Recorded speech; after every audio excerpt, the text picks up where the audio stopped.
All of you who are using our Wi-Fi, here's the password. Whoever's using other devices, if we will just share. We need to be connected to the web. Yeah. Is it? Yeah. Please use our.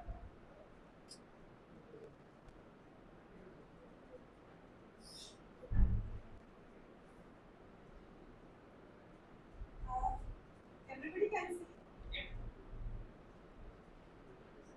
All have seen password. The other devices. Which is the device? Yeah. ACD, tell the last four digits. 295 underscore 5. 295 underscore 5. Yeah.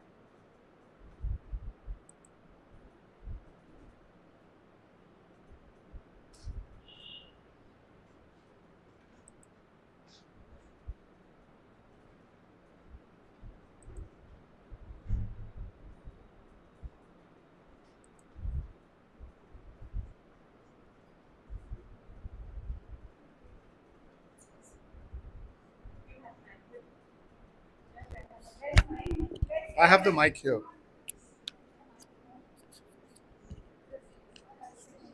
I have the mic.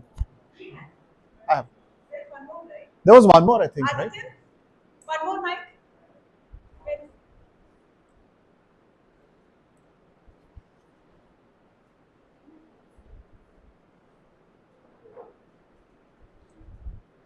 Here it is. Wow, everybody's very serious. Laptops open. तुम class ले रहे हो ना? Seriously? I told everyone to bring a device. Oh.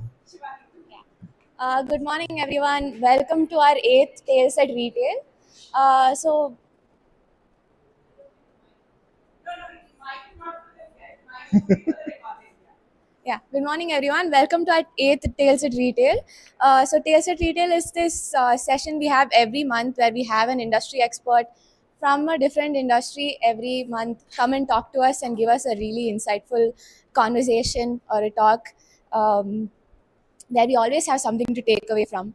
So last time we had Ms. Sri Lalita, who's a theatre artist. So as a design agency, having someone from a different industry every month is very inspiring, and very glad all of you could join us today. So today we have Jayant Prabhu, who is going to be talking to us about how we can make AI our ally. I hope you guys are just as excited as I am for today's session, and I'll be handing over to Juhi ma'am to make the introduction of our speaker today. Thanks, Shivani. I guess in all the episodes that we have had so far, this is the easiest introduction for me and also the most difficult one. So, Jayant has been telling me that this is an exercise in nepotism because I'm promoting self and my family, my extended family, and the immediate family. And that's the center stage that I'm giving. But anyway, as some of you would know, Jayant leads the responsible AI part of Accenture. He has always been a data person since the time that I have known him, and even before that. He went to NIT Surathkal for his engineering, which he did in mechanical, and I think he just sort of jumped an entire industry and moved into software, spent 25 years and a little more with Wipro, led their whatever evolving the most fashionable business at that time would be, from what it was called data warehousing to data analytics to of course AI and machine learning. And he moved to Accenture sometime back. He speaks at various events across the world, so for the rest of us, we are really flattered that he's come to a design agency like ours. But over the years, he and I have figured that I know nothing about what he does and he knows nothing about what I do. So it's serendipitous that there's a meeting point that we could orchestrate for my professional world and his.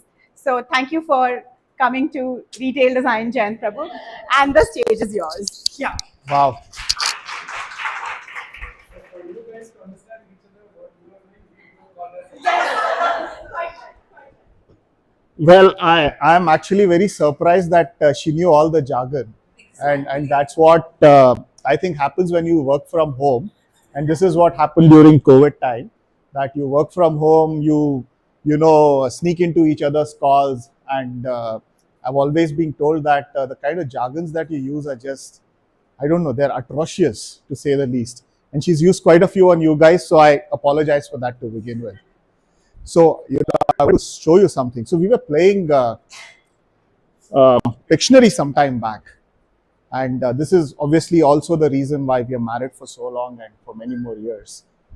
So what do you think I was drawing here? We were playing Pictionary. What do you think I drew here? And there's a hint, by the way. Yeah, it's a horse. You guys are allowed to laugh, please, because we laugh without putting our tummies. So, well, I mean, it's everything other than a horse, but you know, when I drew this horse, and people guess, by the way, it's a horse. So it's not like it was not guessed.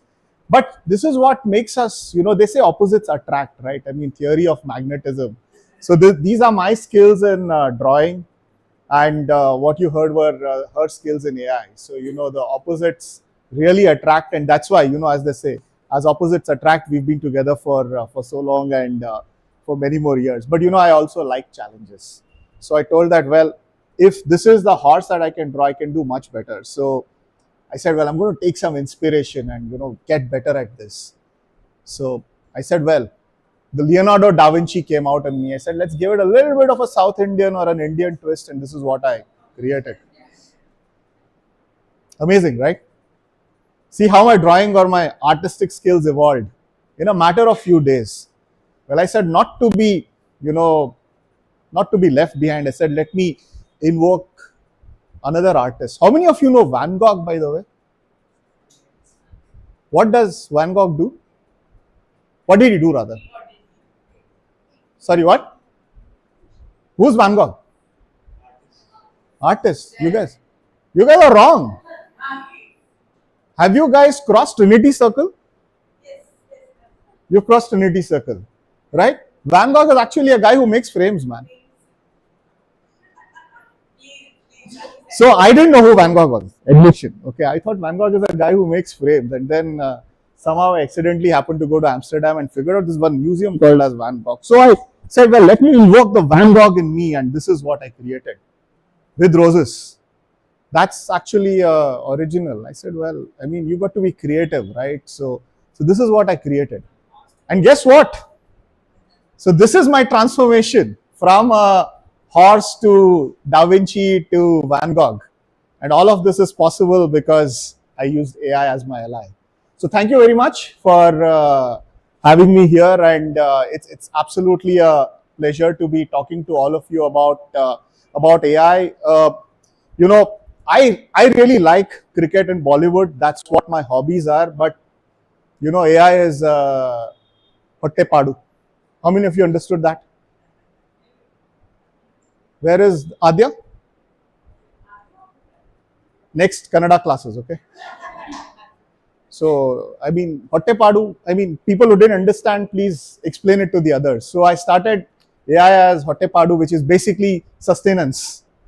And then it became a passion. So, I really love what I do. It's a very interesting field. So maybe I'll start with a question. When you think of AI, what's the first thing that comes to your mind? Anybody? Robots. I love it. I love that. Terminator, right?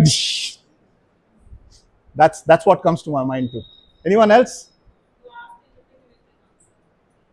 Oh, I wish. I'll be out of job, ma'am. Virtual assistant. Oh, we're getting technical now. Okay. Come on, guys, don't be shy. It's your session. It makes things easier. Like the shortcuts. Okay. Not very accurate shortcut, but shortcut. Okay. All right. So, sorry. We hope it makes it easy. Yes. Yes. So, well, I mean, you guys have all given terms and terminologies. All of it is right. I mean, so, you know, I thought, why not invoke the three idiots in me and define what is AI, right? आखिर कहना क्या चाहते हो? So this is AI. AI is blah blah blah blah blah. I'm sure you can read it all, right? So essentially, in simple terms, artificial intelligence is something that is meant to mimic natural intelligence. So we all supposedly have natural intelligence. Hopefully we do. And some of us commonly don't use it. So, we had to invent machines to do that. And this is what artificial intelligence is all about. It's essentially, computer systems and programs that are trying to mimic human behavior. And trying to mimic human behavior is not something new. It's while you would have heard of AI and it's boomed in the past few years. It's very interesting that AI has been around since the 1950s. How many of you knew that? It's a very old field. No, of course. I mean, the evolution has been quite a bit. Probably the AI that was built in 1950s was very, very, very different. How many of you played this games in this console called as Atari? That shows my age, right? Okay, only two. Man. Others, do you even know of what is Atari? Yes. Oh, you don't. Okay. Atari was a gaming console that you could attach to your TV, and it had these two joysticks, so two people could play. Either you could play with an opponent or you could play with a computer. So, what you guys do with these fancy computers, killing each other we used to do that over TVs, sitting next to each other and not killing somebody who's like thousands of miles away. So, in fact, systems like Atari had artificial intelligence. And if you played games there, they had games like tennis, Chinese checkers, chess. That was artificial intelligence. That was the first evolution of artificial intelligence, where they had certain rule sets that they had built in, which essentially mimicked human behavior, but it wasn't very complicated. So it went on from there. There were several rounds of evolution that happened. There was a lull somewhere in the 80s, and then it picked up again the later part of the 80s and the later part of 90s. And today, AI is a buzzword. Thanks to a moment that happened on 30th November 2022. Anyone tell me what that is? ChatGPT, OpenAI, yes. ChatGPT was launched on this date. ChatGPT actually revolutionized AI. And why did it, and why and how did it revolutionize AI? It did a few things. Till this time, AI was actually a very complex set of things or instructions or programs that were meant to be, used by only a few people. A lot of the common folks did not get what AI was. It actually gave a front end to AI which was simple enough for everybody to use. So that was the first and the major breakthrough that happened with ChatGPT.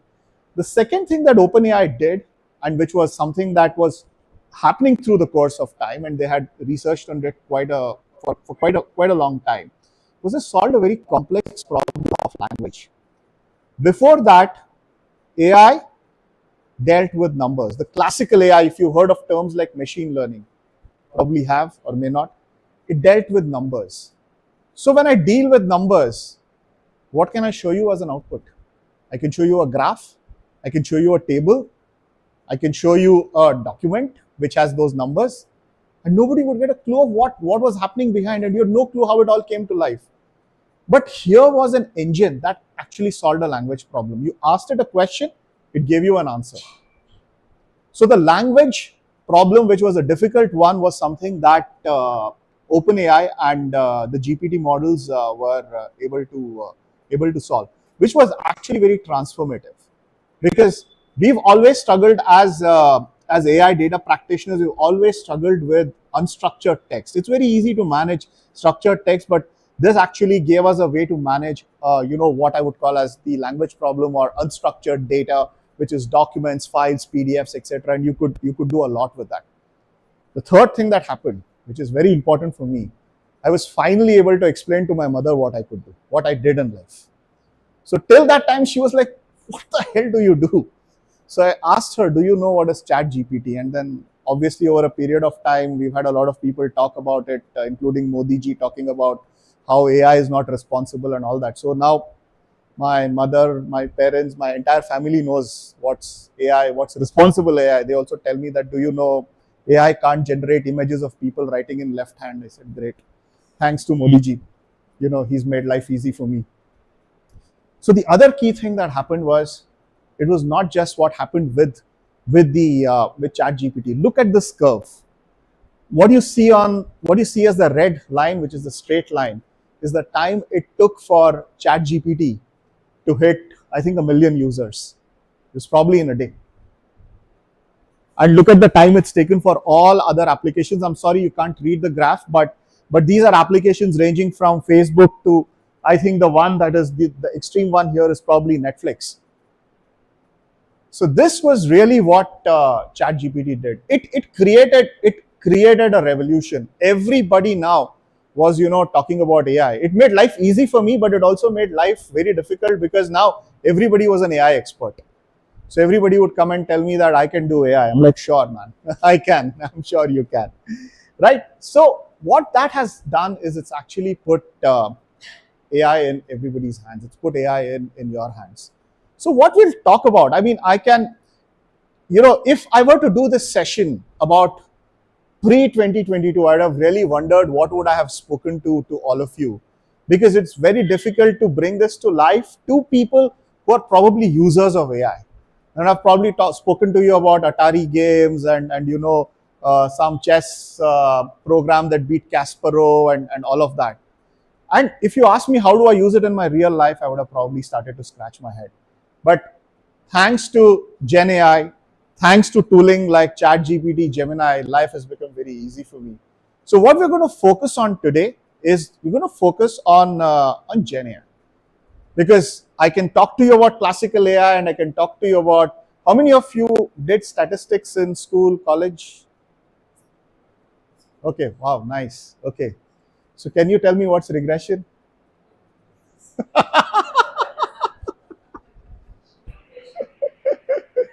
All right. Okay. Look, that was the difficulty I would have hit if I had to do this and talk to you about how to apply AI to numbers. We will get to that at some point in time. So please refresh your statistics skills next time we speak.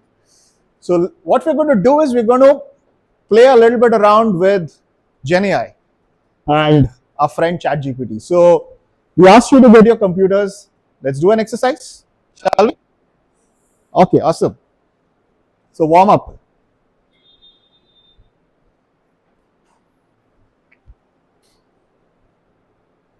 People, you can read, right? I can, if not, people at the back, I'll read it for you. So log into ChatGPT, chatgpt.com.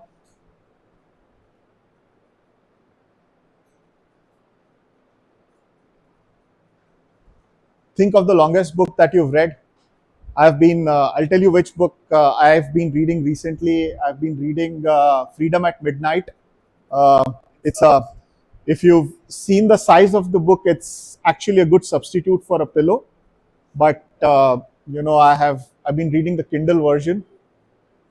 So whatever book that you think. I recently watched Harry Potter and Goblet of Fire. I experimented with that, saying whether it's accurate. So yeah, I mean, any book that you think of. And ask ChatGPT to summarize the book for you. Let's see what does it say.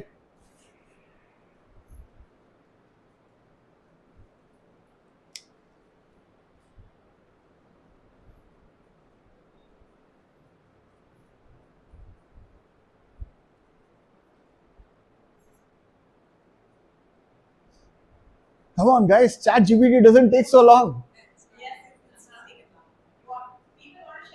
Yeah, I mean, anyone. If not, I'm going to point to you people.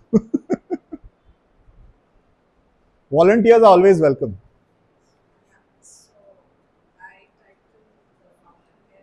Okay. Oh wow, that's a heavy duty.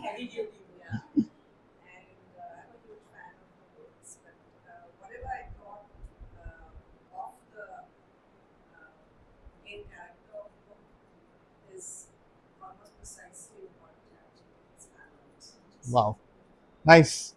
Okay, so you got a fairly accurate description of Fountainhead and the characters.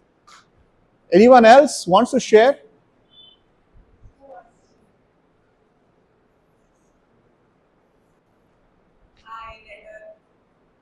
I think there is. I think your bag is in the way. 1200 Oh, page book. sorry, your laptop. That's called Your laptop. but it is fine print and this fatter book back then. Of course, I got this story here. And do you think the summary is accurate? I'm looking for more details, maybe. It's accurate, yeah, more or less. Okay. Theme characters, storyline, 5 points. Yeah, ChatGPT has got a way to play with your mind. So anyone's got so everybody's saying that it's accurate, more or less accurate, etc., etc. Anyone's got something that is absolutely contrarian? Sanjay, how about trying to summarize the Henderson Brooks Bhagat report? Henderson Brooks Bhagat report. It was the report. Okay, now I'm showing off. Okay, it was a report that was commissioned after the 1962 China War. Yeah, it's a classified document. I tried it. So, well, I mean, the point is the report is not out, but there is a book by Neville Maxwell. So he's got, sections of the report. So it said that the report is classified, but then it's obviously spoken about sections of the report from that book, and it also gave a description of what the report contains. So yes, I mean it's fairly accurate. Of course, these are things that you try out to jailbreak. How many of you know about DeepSeek? Have you heard of DeepSeek? Okay, what's DeepSeek? And where's it from? Chinese version of China. It's come from China, of course, and it's very interesting. Again, I shouldn't be saying this on open. It propagates Chinese propaganda. So you try asking it questions about China's incursions and all of that. It doesn't speak to it. So absolutely, that's Chinese propaganda. And whatever questions you asked is in China. Who's asking the questions? Yeah. It's in China.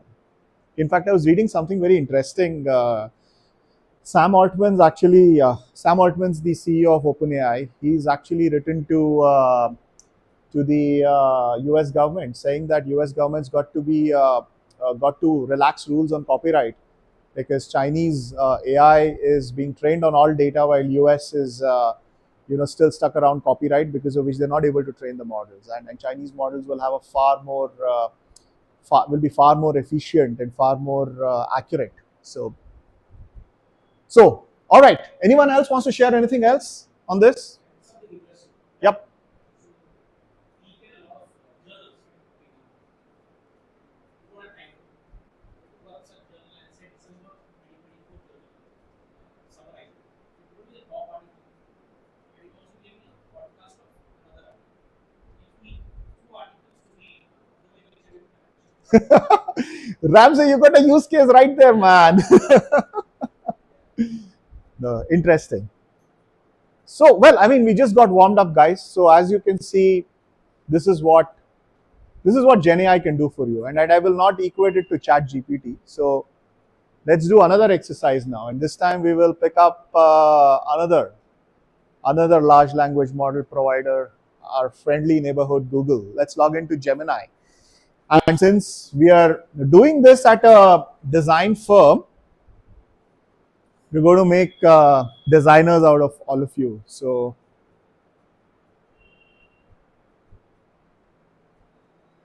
what I would like you to do is start by asking it to build a logo, and then after that, ask it to enhance the prompt with other things. And then what I would like to hear from you guys is, what did you see was the difference? So the first step is just asking it to build a logo for a athleisure company.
Of course.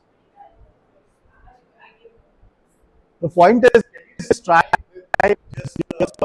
just asking asking it to develop a logo. I'm sure different people will get different outputs.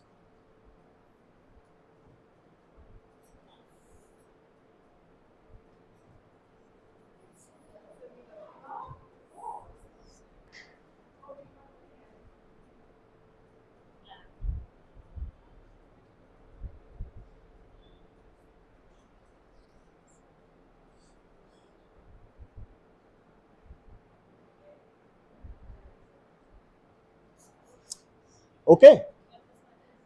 Anyone wants to share what happened when you gave a simple prompt of design a logo?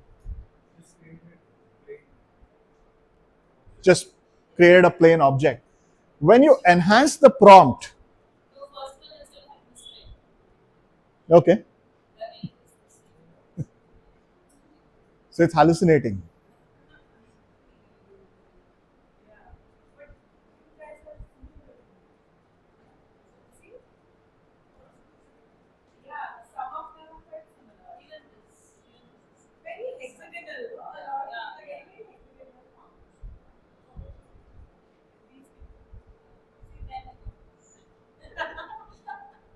Okay, great. So when you entered with the first prompt, possibly gave you a very simplistic logo, didn't necessarily have anything much to adhere to the concept, so on and so forth. What happened when you enhance the prompt? Oops. Did you get a better looking logo? Did you think that the logo was no? I think you are on the older version of Gemini. We'll let Google know. So you, I mean, did you? What do you feel? I mean, doesn't matter. Yep. And did you like it on your T-shirt? I got 3 different logos each time. And on the T-shirt, I said put the previous one on the T-shirt. No. So the point is that if you have to save the logo, upload the logo, then it'll put it on the T-shirt. So you can download the logo. So all of you can, whatever logo that you create, you can download it.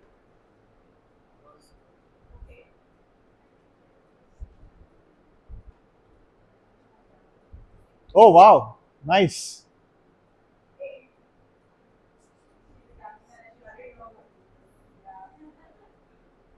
Well, but let me ask you, Shiba, how long did it take you to do all of this? I rest my case, my lord.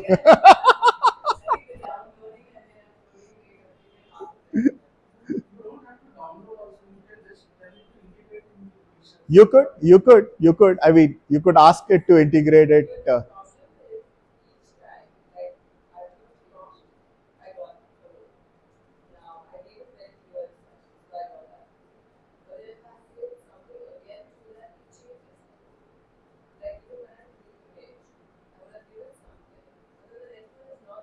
Not the, but you can actually prompt it. So that's why I'm going to come to the whole prompting piece. Yes.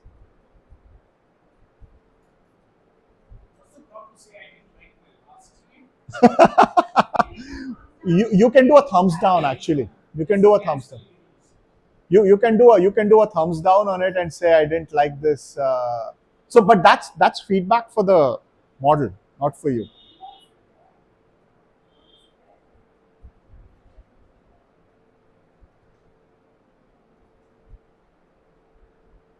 Okay, all right. So, where were we getting at with this? We were essentially trying to say that what you just experienced is what I would call as prompt authoring. So you are authoring prompts. Prompts are the way through which you essentially communicate with the Gen AI system, the large language model. And well, I mean, as you see from what you guys did, the more descriptive you were, the better the output, the closer the output to what your expectation was. I think, as Ramsey said, you know, is it right or wrong? That's completely your judgment. But the more descriptions you gave to the system or the to the large language model or the Gen AI application, the more closer it got to what your expectation is. So there is one skill. So as they keep saying, right, that AI may take away jobs and all that might happen, but there is one skill that will never go away, and the skill is asking the right questions. So whether you ask right questions of each other, whether you ask right questions of your boss, of your customer, or of the large language model, that's never going to go away.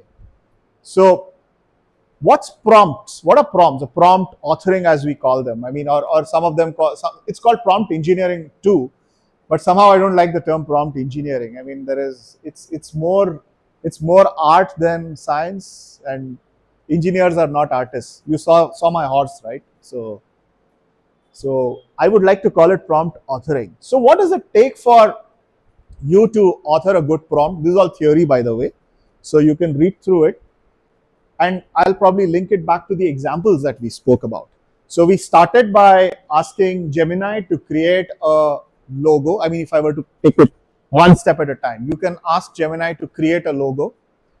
Then you could mention, what do you want the logo for? It's for an athleisure company. Then you describe the athleisure company in terms of what are the company's values and blah, blah, blah, and what target group. You want to probably enhance it with the target market that it is working with. You also want to tell it, how would you want to see the logo, where would you want to place it, and whatnot. And you will realize that as you start to describe the prompt, the model starts to, react to you better.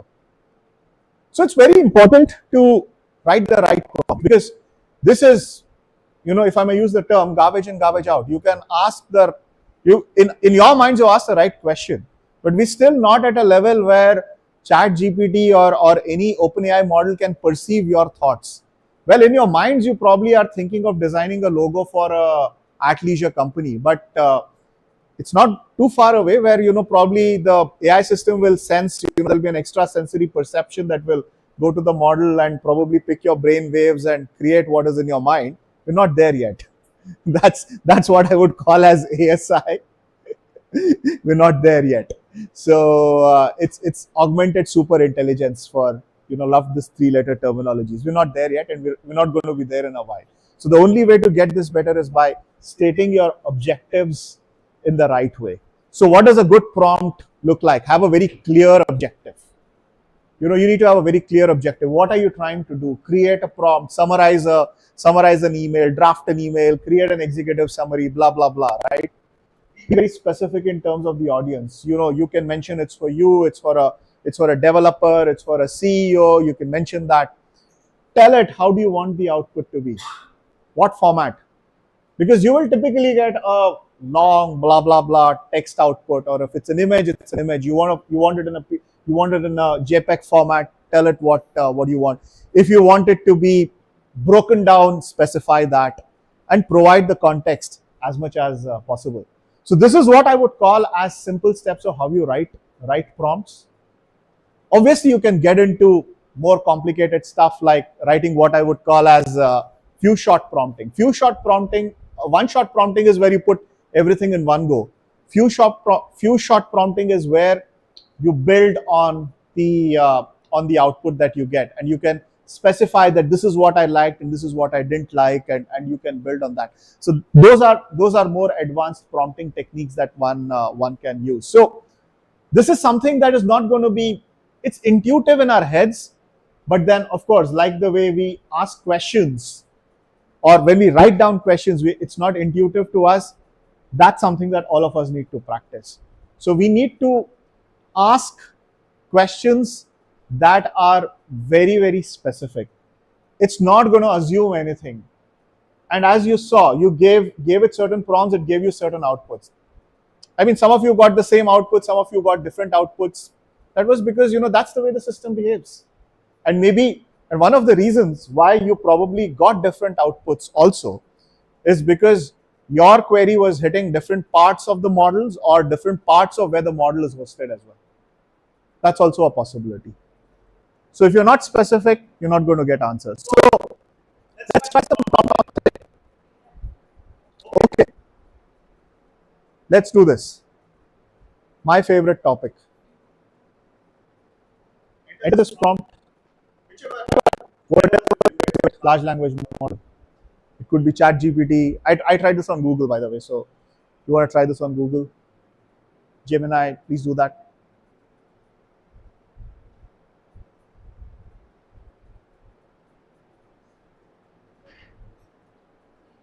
Okay, what did you guys get?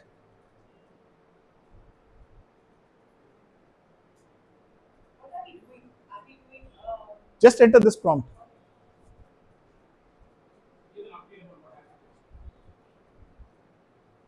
What did it say? Did it give you?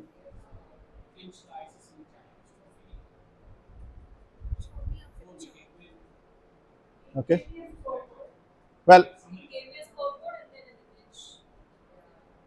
that's what it gave you. Like, depends. Are you on ChatGPT or on, you're on ChatGPT? So this is on Gemini. So Gemini, it gave a scoreboard, and is that good enough for you? Probably not. So let's try some of.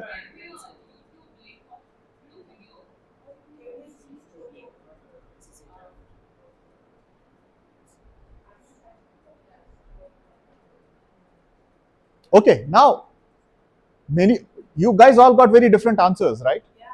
And some of it could be useful, and some of it is not. Now imagine you are actually required to write a 100-word essay. Imagine you're in school, your teacher has asked you write a 100-word essay. Would the prompt that you just entered given you what you wanted? So let's do this then. Let's put in a prompt which says, I've got to submit an essay tomorrow to the teacher. Well, I mean, use your imagination. You don't have to use the same prompt. You can use your imagination and ask it to create a 100-word essay. And I'm not saying all of you are going to get the same answer, but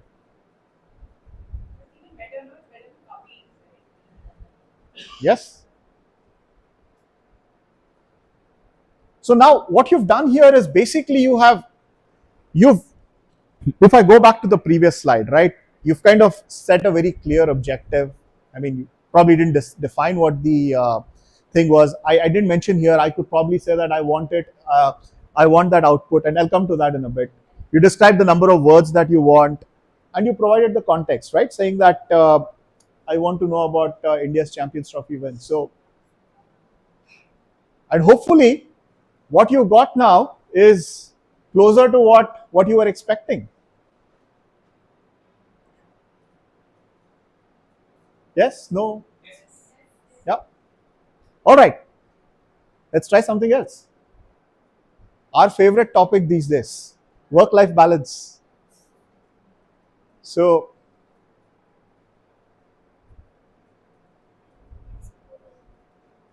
what, enter the prompt, work-life balance, what happens?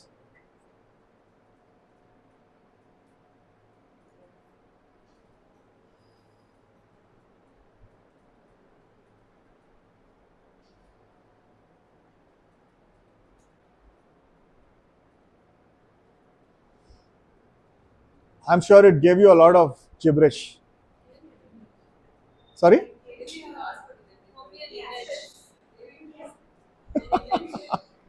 All right, it gave you an image, great. Well, I think it understands that all of you are designers, huh? Maybe that's why it's giving you images. So possibly that's what has happened. It gave you key points, and it's all gibberish. It tells you work-life balance, you should work hard, you should party harder, blah, blah, blah, all of that. Very good. Well, I don't know if that was the answer that you were looking for. But I wasn't, so I made it very specific. I said, summarize the recent statements made by Indian CEOs on work life balance in a tabular format. Now, try this out.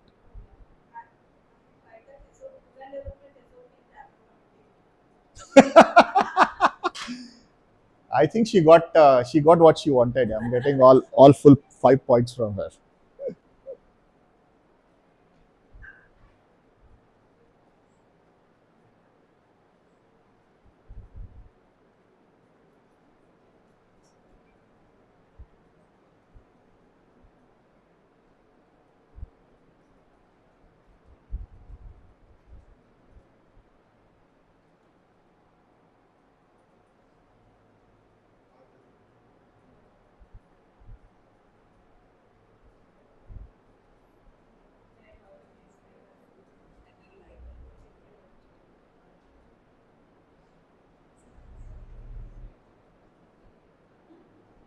So what do you get?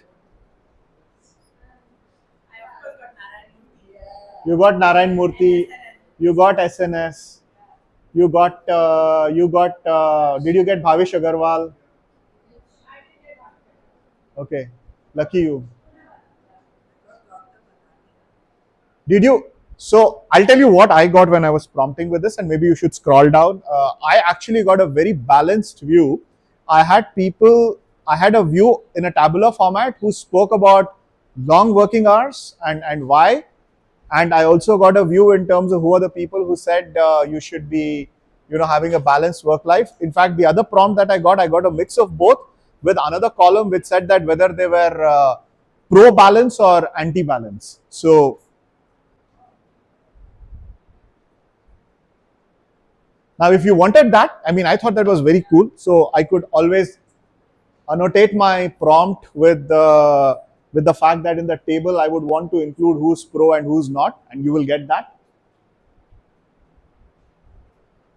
But how many of you got both sides? As in, so the people who spoke, you got both. And when you entered the first prompt, what did you get? All somebody got graphical images.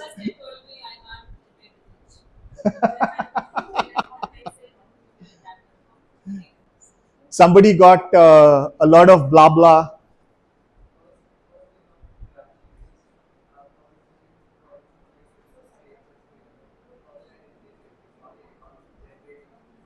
Okay, but you can mention that I want it in a tabular format.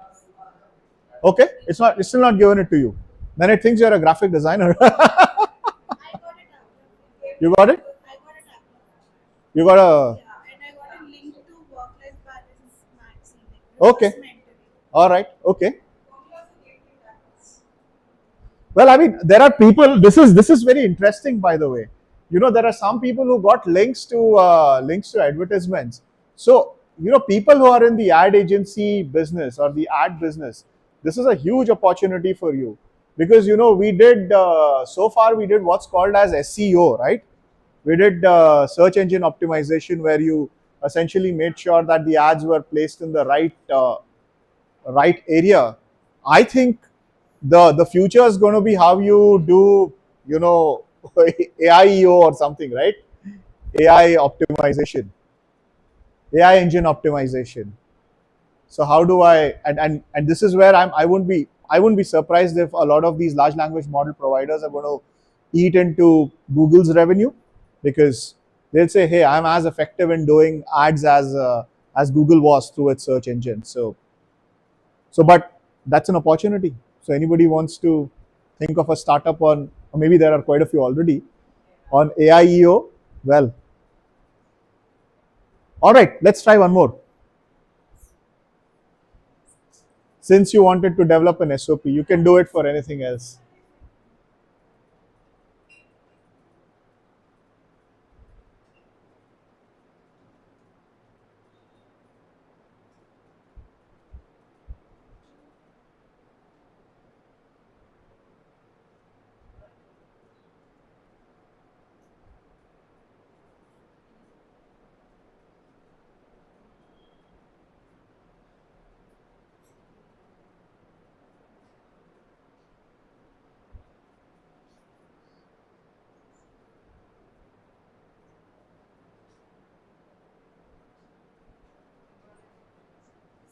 Wow, everybody's getting images. I don't know. Are you on ChatGPT or on Google?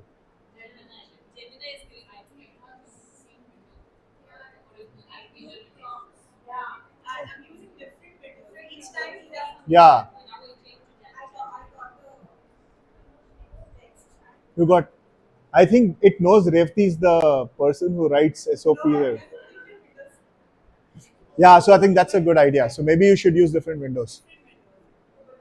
One doubt here. Yep, Normally, we are logging in from our Google account or the ChatGPT yep, account. That also means that there is a analytics that is working on what absolutely, we normally browse through. absolutely. So is our AI answers dependent on that?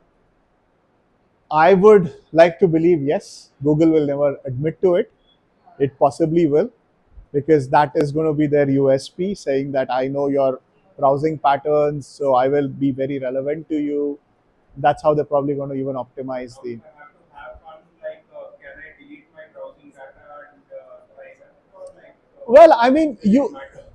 you know what? I mean, you can delete, and I don't know where it would pick it up from. It could probably pick it up from your cookies, and you can clear your cookies and try. That's one. The other thing is your browsing history is also stored in Google, so you've got to go to your profile and delete your history. So, and of course, with regulations coming in, you also have the some regulation will allow you to have these forget you as your history, and you can set that up as well. But I would think it would be influence. It absolutely is influence, because in the when I started to use chat gpt when it was launched in 22 and the early part of 22, it would not give me answers for most of the questions I would ask, and especially it wasn't trained with a lot of historical data, and the model would give you wrong answers, which in the AI terms is called hallucination. So it would hallucinate quite a bit, but of course they've improved over a period of time. They've trained the models. They obviously cache questions.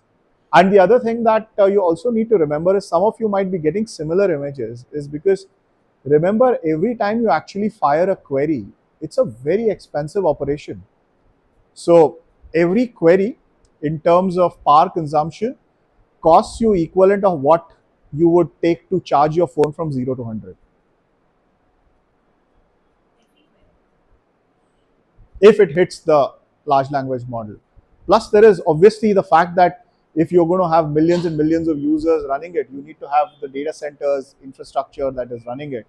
So just imagine the load that's there on the servers, right? So what it also tends to do is it caches queries, it caches output. So if so much of power is being consumed down the line, it will also lead to chargeable AI usage or something. Of course, it already is. In fact, this is if That's why you DeepSeek has that. even chat gpt or for that matter google, uh, they all have chargeable models. The point is that they will give you very limited capabilities in some, and you will see that it will give, but eventually they'll all have to make money, and we'll have to make money as service providers. So absolutely. Okay, all right, going moving forward now. Sanjay, this is for you. I want you to validate the output. Create a SOP for AI risk management for a logistics company based out of India and serving international. Can you please run the query and tell us if Gemini was accurate?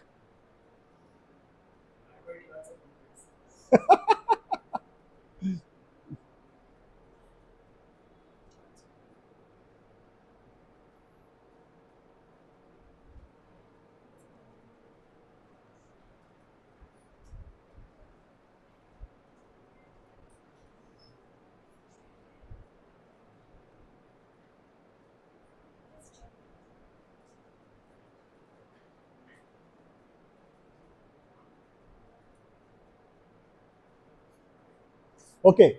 When you ran the first query, I know we got distracted. I'm sure, again, it was a lot of blah blah and gibberish. So let's see what happens when you run.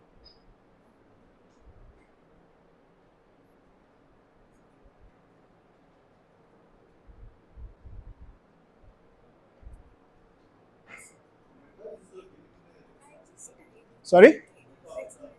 You are on Llama. Well, I mean, everybody gives you different results because they're all trained on different data sets. They all operate in different conditions. So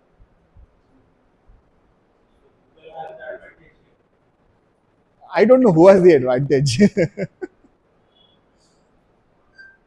They all see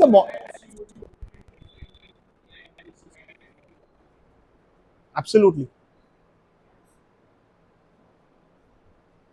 Oh, Vijay, probably you also, since you run supply chain, you can also tell us if you got a good result. Keep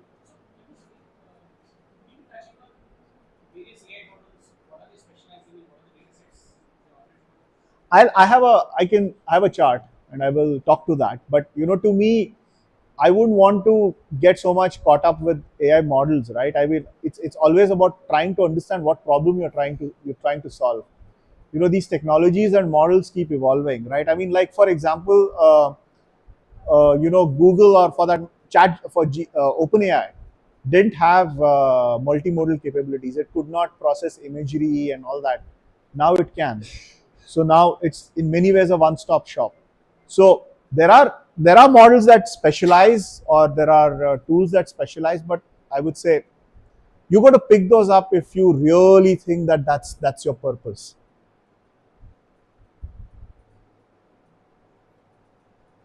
Okay, Interestingly, brought integrity into the SOP when I put India.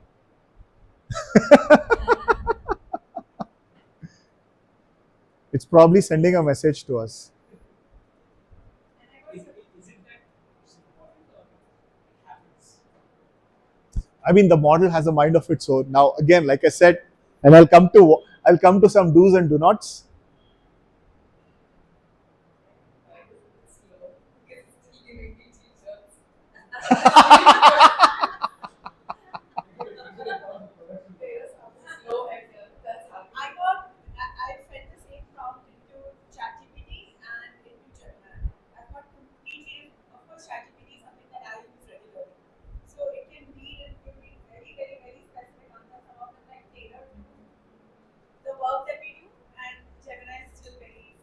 That's because it doesn't have your history. So So, kind of, so it comes to a point which he was making.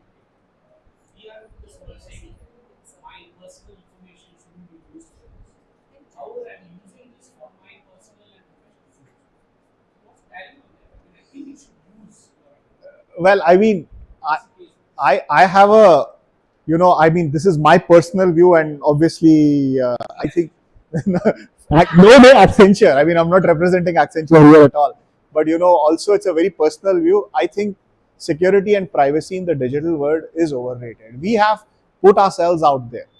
We have literally put ourselves out there. We've created accounts on Facebook, talk about what we do. We are using Google Maps. From if I have to go from here to 10 blocks down the road, I'll put on Google Maps. Google knows where the hell you are.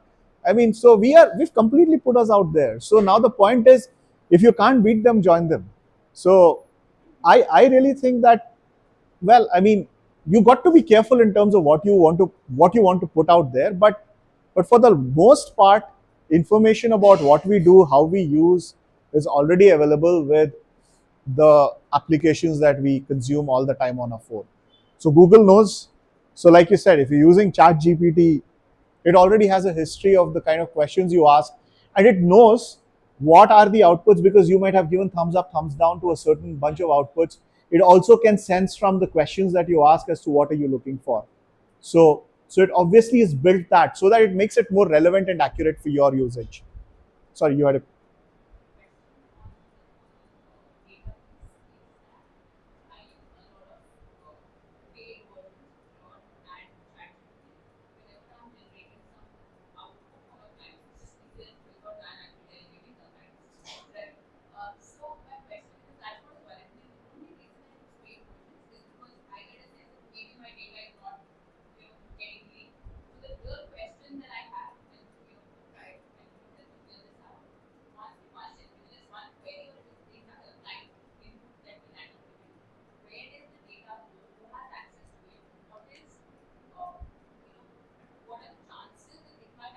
That's a great question. In fact, I would say that my I would put safety before everything else. I would actually not put any confidential data into any of these versions, paid or otherwise. So again, I will be very careful. I mean, if I were to wear my absolute lens of where it would go, yeah, I mean, it gives you your own workspace and whatnot, which is fine, and you need to make sure that you have the best way to do it. If you think that it's to be it's got to be done, there's a technique called as RAG, retrieval augmentation augmented generation. Essentially, you create a database of your data, you link it to a large language model, and that is very private to you, but you'll have to obviously do some work in terms of annotating the data and whatnot, and then the large language model is an interface to that data. So you do that. That's one way that people secure their data. You got so so yeah, I mean, it's slightly more technical, if you will, right? I mean, you can use some of these cloud provider services, like if you have subscriptions to Google or AWS or Azure, they've got rack services that you can potentially use. And again, you'll have to be careful in terms of making sure that it is private and whatnot. What you don't want is, you have no idea. I mean, yes, we want to make sure that we believe what the providers say, and I mean, I have no reasons to believe that it's not, but it's a concern. They still have access to your data, and maybe your client's data, which the client has probably shared with you in a lot of confidentiality. So even if it's a private version, I would not want to do it. I mean, as large organizations, it's a big no-no. In fact, large organizations, and we will we don't even have versions that go to the cloud. It is all privately managed and privately controlled, and that's going to be very critical. I would be very careful. For starters, I would say none of this is where you should be using your own data. You should possibly be using data from. One more question. So sometime back, I met somebody, and they said that they had met an AI startup, where the startup had told them that now that we've set up 200 stores, if you share that data with us, we can automate your the store design, right? Mhm. And they set up some 200 stores, and that's X amount of work. So when a startup or whatever, an ecosystem is generated in which you feed information like that, do you think even an AI startup also would be using something like this, which is in public domain, and then feeding information into that, which is similar to what we were talking about, and all that data is like, I don't know. So I would presume that if they're asking for data and we can do this, then they better have mechanisms to ensure that that data is not meant for public consumption. They have firewalled that data. It's only for the purposes of that organization. Now, I would come to some use cases in a bit, but you obviously can link it to both public and private content, right? I mean, you can set when you now getting a little technical about this. You can actually you have services. You got large language model services, querying services from the cloud providers, where you can clearly set guardrails in terms of what's the nature of data that you want to use. You want to just keep it private. You want to make sure that it uses public data. If it's public data, then what kind of public data can you marry it with? So you can set all those criteria in some of the. It's not something to do with the ChatGPT versions that we have. But if you were to build an application, you will have to go to a cloud provider and buy these services, and you can pretty much set guardrails, if you will. So coming to this coming to this AI startup. See, the thing is, AI models in the end are nothing but frameworks. They're frameworks, and these frameworks, think of them as engines. Rather, if I were to get an automobile equivalent, it's an engine. For an engine to actually fire and make itself relevant, you need fuel. Data is that fuel. So why it's not like the techniques that were used by OpenAI or Meta or Google are techniques that are not known to researchers. They've been researched for years and years. But the difference that has happened is that they have trained these models with data. And I keep saying this that there are two things that we will have wars on. One is water, and the other is data. So data is something that is extremely precious. So a lot of organizations will want to safeguard their data. Now, why on earth will I share that 200 store design data? Yes, that organization is obviously wanting to sell what it wants to sell. But if I'm the consumer of that application, I will make sure that you will use my 200 store design data only for myself. If I'm the startup, I would say, hey, here's like 200 designs I can train my model on. It's up to you. You can be the benevolent, and that's your copyright, and that's the battle that's happening between China and. You had a question, Pooja?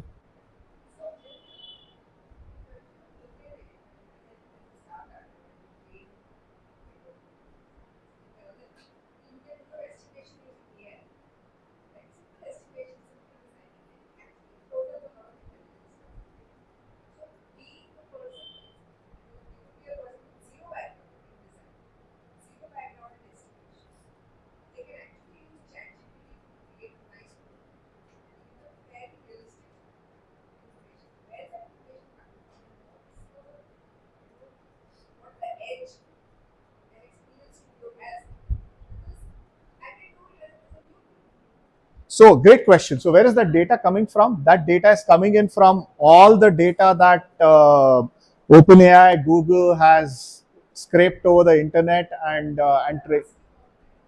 trained the models on, right? I mean, there's like, it's obviously they've taken years and years, and the amount of money that's been spent. Uh, they've spent about, I think OpenAI spent about $6 billion in training the model. I mean, think about the kind of money. It's like mind-boggling. So that's the amount of money that's gone in training the models to get them to this level of perfection, which it's not. The second question, in terms of anybody can do it. Absolutely. Uh, I can be a designer. I can be an artist. Like, I drew. You were not there, so we were talking about how I became Da Vinci and Van Gogh from what I was. So anything, you can do anything. But the question is, whatever is produced by that by the model, how comfortable are you using it, right? I mean, you will still need, you will, I mean, an example here would be, if I'm unwell, I can go ask Chat GPT, these are my symptoms. Chat GPT will tell you that, you probably, it can range from anywhere, ranging from, if I have a headache, I've got things like saying I have brain tumor to a migraine. Right now, it's a doctor who will have to really discern it and say that, well, I mean, these symptoms, this is what it is, right? So you still need an expert. So the expertise doesn't go away. What will happen is a lot of the mundane jobs, well, I mean, might, so that expertise, and this is a discussion I was having with one of my colleagues, saying that what is going to happen to the industry. I mean, let's take our own IT services industry. If Chat GPT can generate code, then a lot of the coders who code may not even have a job. But the point is, how can you rely on the code that Chat GPT produces, or open, or one of the AI model produces? Are you sure that it is bug free? Are you sure that it can scale? Are you sure that it meets the purposes? You still need an expert eye to look at it and comment on that. So I think the expertise is where, you know the whole thing will lie. These are all tools that will help you aid productivity. But if I can basically design a t-shirt logo, and if I take that same logo to a client, and the client enters the same prompt and he gets the same result, the client's going to say, are you charging me money for this? So yeah, I mean, that's where it can be a starting point, but it's not the end. It's the means to the end. So expertise is not going to go away anywhere. And I think we are far away from these models being super intelligent where it can essentially replace experts. Sanjay. So a lot of our data is transferred for solutions. Is it, is that can also go as a framework and what we do, like you said, the designs, the base,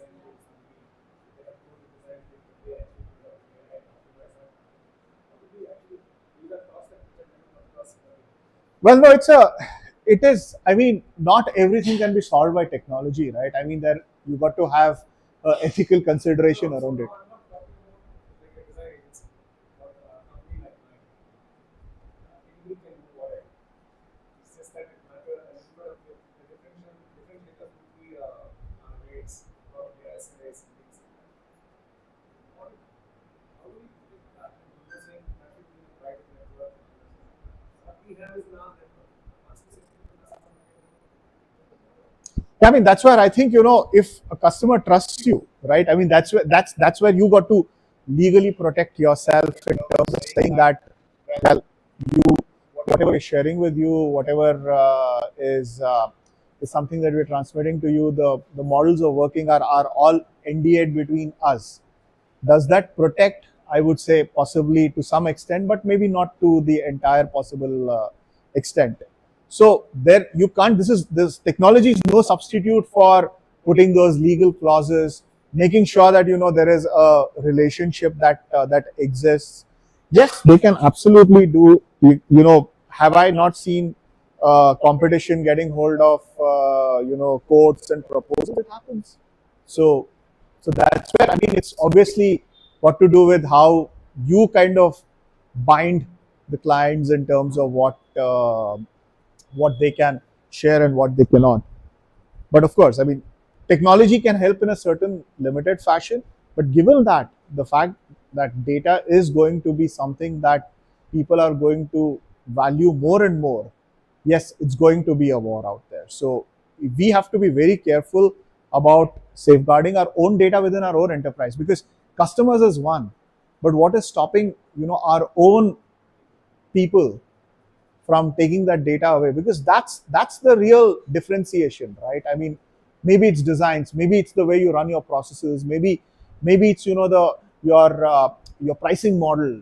A lot of these have to be protected. So those go without saying. And it is not just about somebody sending that over to someone else.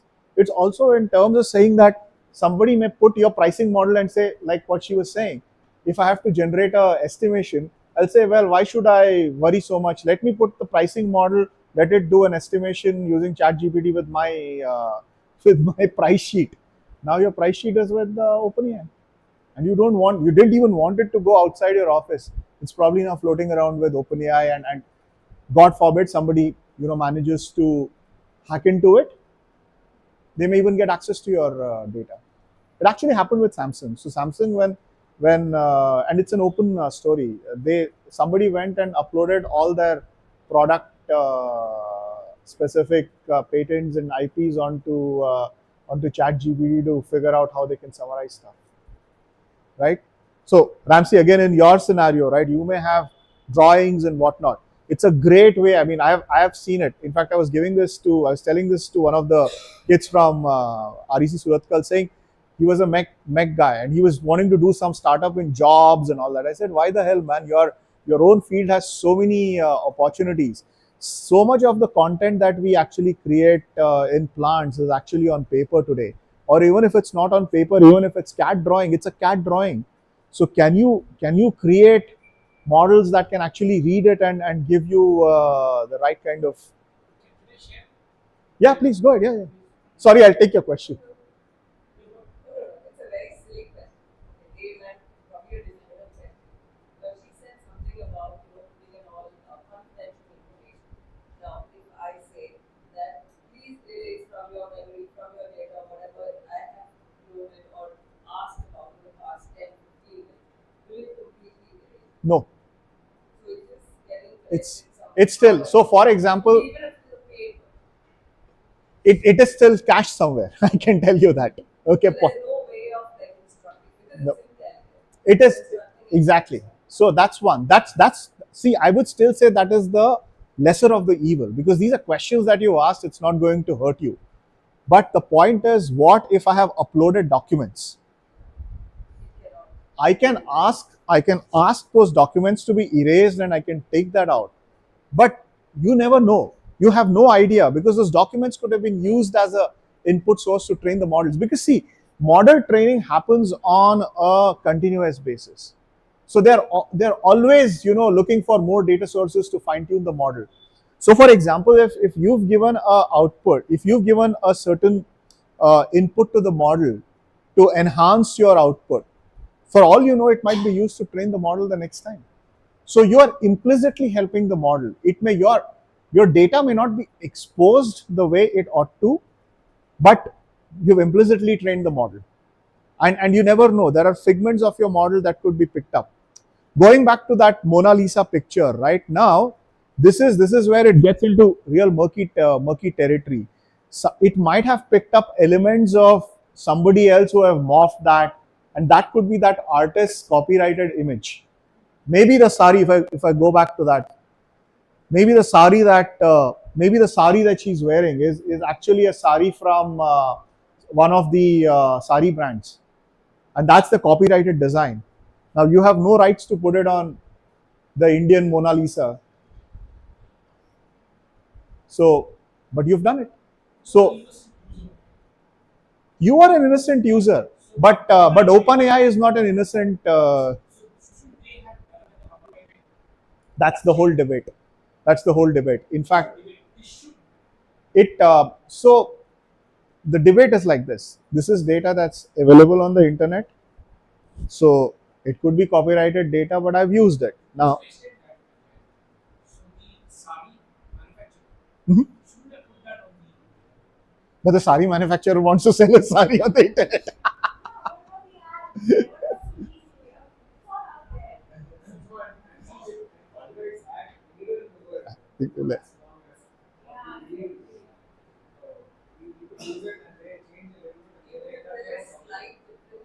Yep. Yeah.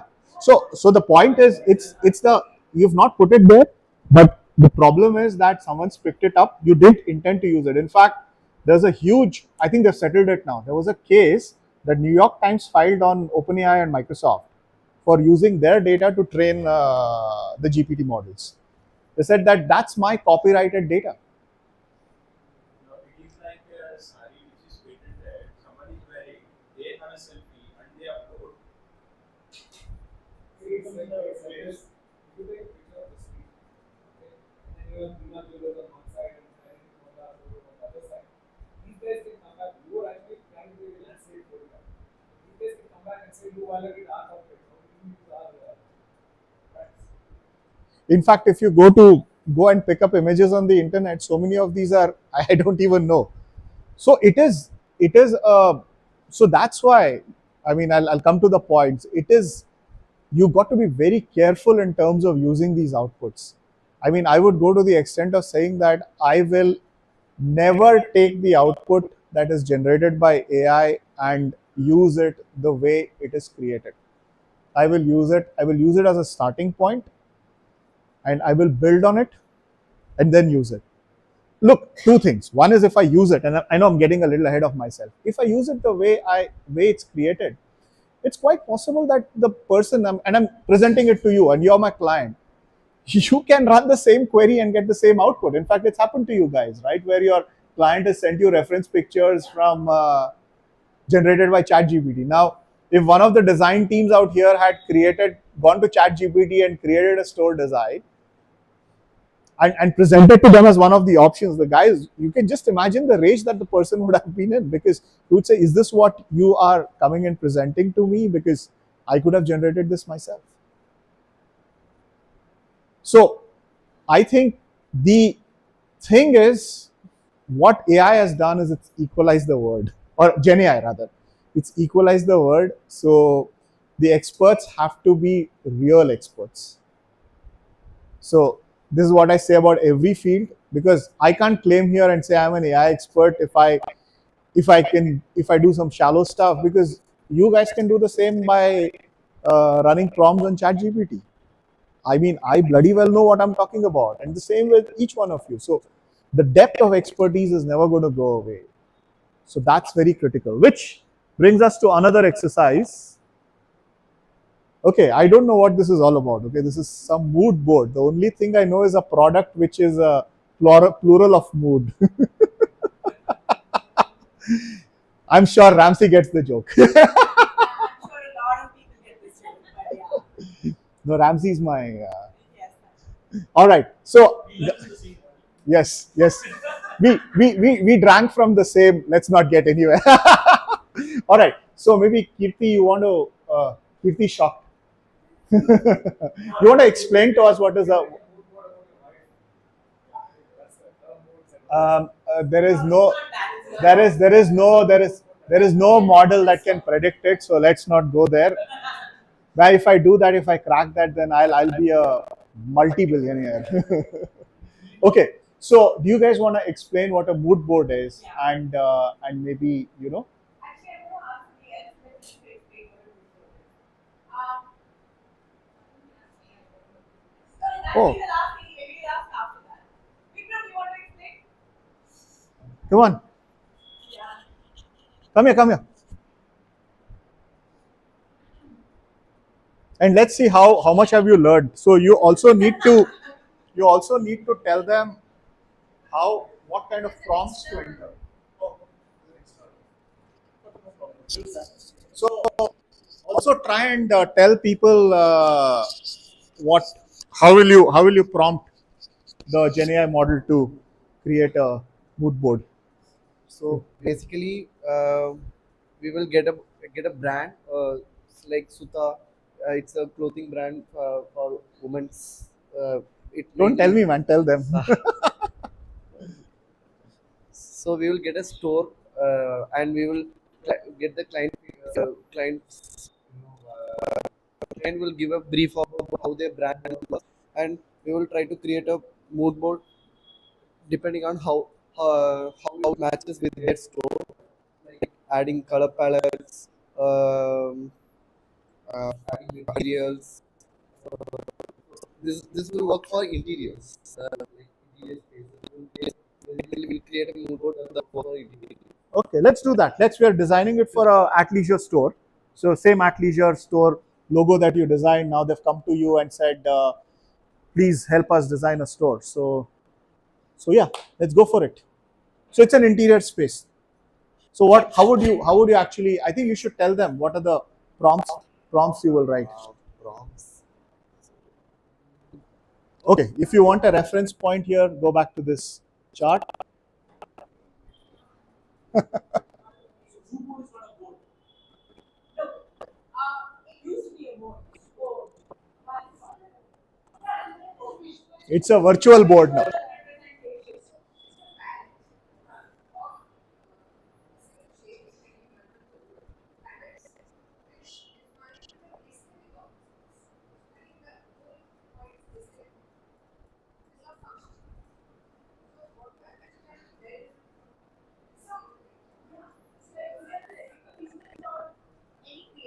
I have no idea what a mood board is. So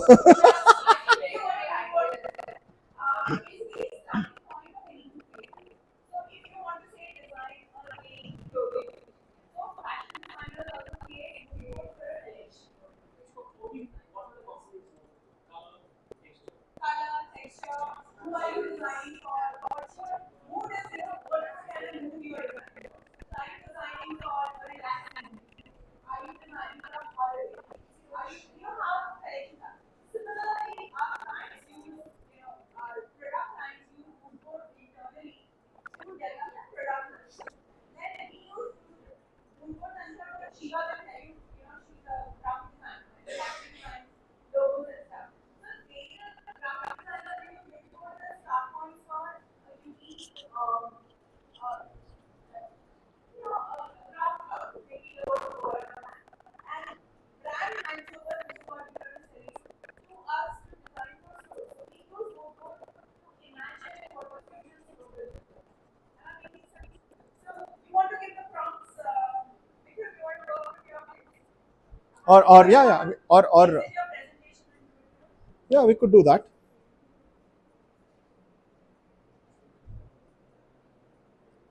Yeah, Things yeah, that they want. yeah. You can go to. You don't have to do it in one shot. You can do it in multiple shots as well. Okay, all right. Here we go. So Vikram's going to do some live prompting here. Yes. Which brand are you designing for Victor? It's an athleisure brand. We said we're going to do it for yeah. So pick up any athleisure brand.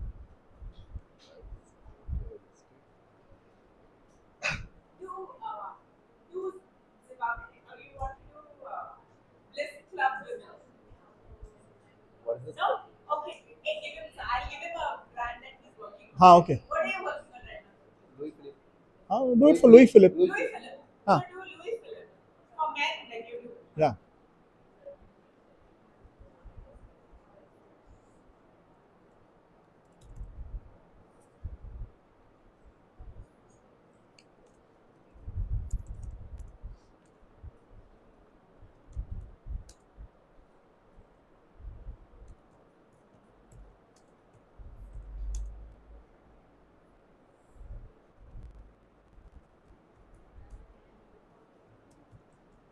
Why does that affect Indians? Hmm. So would you suggest not to use these models for rights and creators? See, I would say don't use the output. See, we have always done cut paste. Let's face it, right? So the thing is that when we've done cut paste, we've also been very careful to ensure that we're not giving out any client specific confidential data from the previous client to this client. The clients know that Louis Philippe doesn't want to know that the studio's design. That's the idea. Many clients have done that in the IT space. They Yeah, don't want to be known that we are public. right, absolutely. Then the Louis Philippe as a name shouldn't come out at all. Yes, I mean if they have an NDA, then absolutely yes. Yeah, shouldn't. But I mean, that's still the rest of my team. We sign NDAs at the beginning of every project. Yeah, so like what we Okay. are training up, we sign a non-disclosure at the beginning of every project, and we all are bound by it. Correct. So, the question there, would they be allowed to use the client name in these models? We may not be. Yeah, we would not be. We would not be allowed to We use will names define it as a men. as a Okay, all right, but this is a store design. What is it? It gave us We a store. gave you that. Yeah. You said mood board. Yeah, mood No, board. I don't think you said mood board. I mean, I didn't tell us mood board. Yeah, exactly. So this is where, right? What you've said is you've asked for a color palette. So can you ask it to give you a mood board, right? So that's why be very specific, right? If you're not specific, then of course. Sorry. Store design, store design. Use the word. Mood board for store design. Try that first time.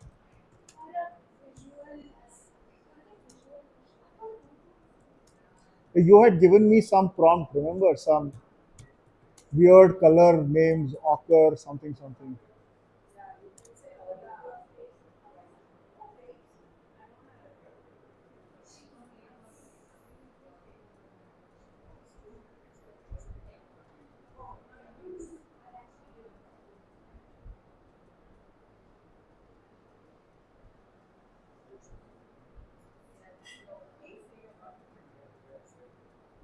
All right, is this a mood board?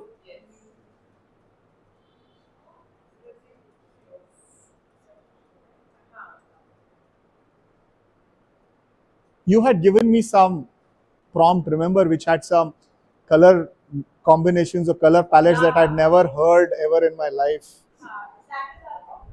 I use the word topic. Yeah. Dude, I mean, I can tell you guys that I think Vibgyor is the only max number of colors that I know. That too because I learnt in school. I mean, who the hell knows a color called as Mo? I asked my daughter to be Yeah, that's the problem. DITG. That's how I know. So I mean, the next time she says, you don't even know Mo, I'm going to talk to her about one-shot training, multi-shot training. I'm going to talk to her about MOE, GPUs.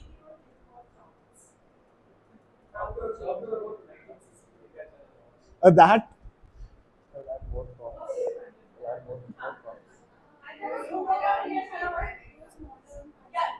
Okay, everybody, you want to contribute to the. yeah. Why don't we prompt? Can you just go into the I said. Can we change that to an Indian look? I mean, it's not Western clothes. But this is Louis Philippe, right? It doesn't have any. You can ask. I mean, I don't think.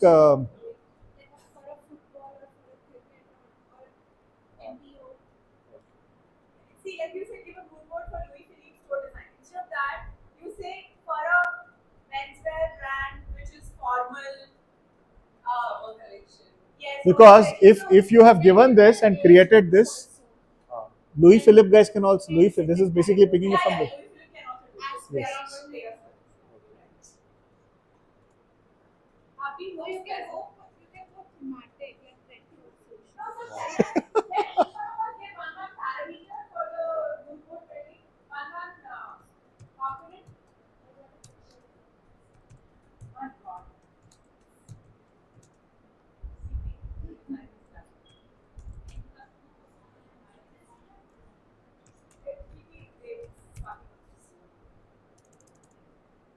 Guys, come on. You have to contribute. Whoever Vikram is. I'm just writing as I'm just writing it as a sporting brand. Okay. I'm not Okay. Okay. sporting brand. Sporting brand.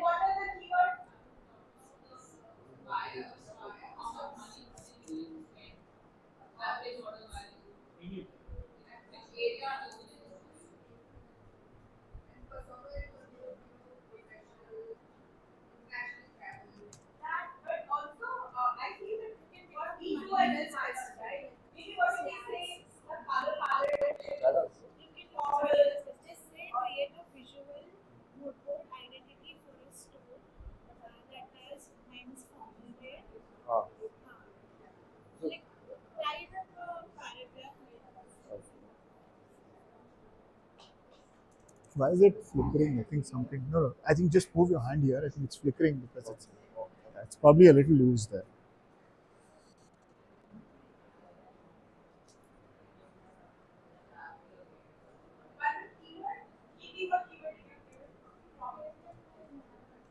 Oh, I think it's gone. Oh, you'll have to. You're starting again. Yeah. Okay. Yeah, yeah. Go ahead. Go ahead.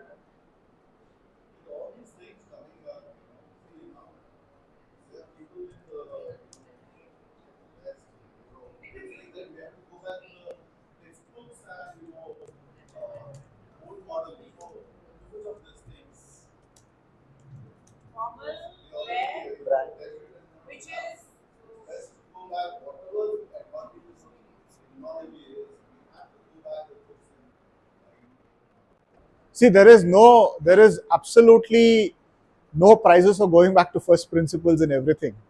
So, I think if you start from first principles for any problem, that's how it is, right? So even if I have to transform my processes, bring in AI, I need to understand. It's not like this is a silver bullet that can address everything and anything in life. There are certain areas where it works. There are certain areas where it will absolutely not work.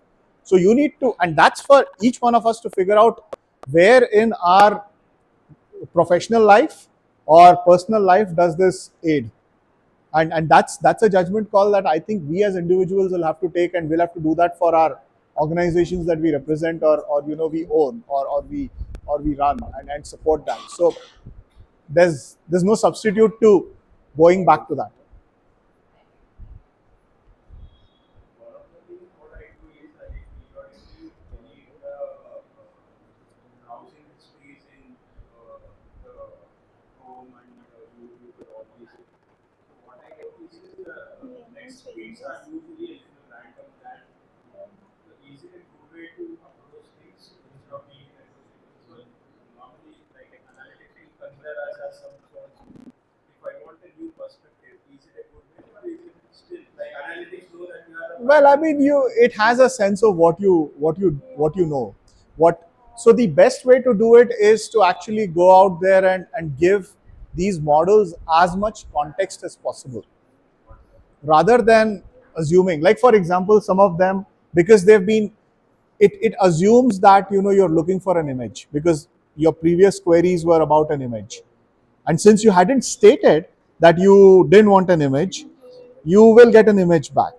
So it's better to be as contextual and as specific as possible to answer questions. So that's why the it's like building that prompt muscle is very, very important. It's an art. I mean, I can see. I mean, these are, look at the amount of people who are trying to get a prompt. I mean, nothing against these poor guys, but asking the right questions is very important. Otherwise, what's going to happen is you will ask questions, you will get garbage in, garbage out. Then you're going to say AI is crap. So you, until and unless you don't ask the right question of the AI application, you're not going to get right answers. So that's why I keep saying asking questions is an art that will never go away. And the only way you can ask a question which is relevant to you is through your knowledge. I can't be asking that. Exactly. Now, for example, if I can't for the life of me ask what's a question on what's a mood board design. I have no idea what a mood board is.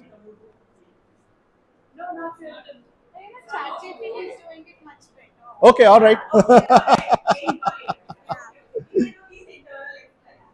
Okay. Okay, thank you so much. All right, so where were we?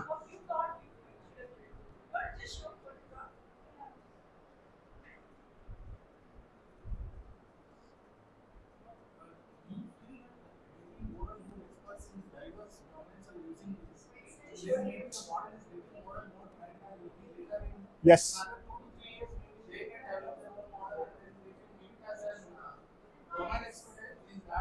Well, I would, well, I think the art of prompting is going to be very critical.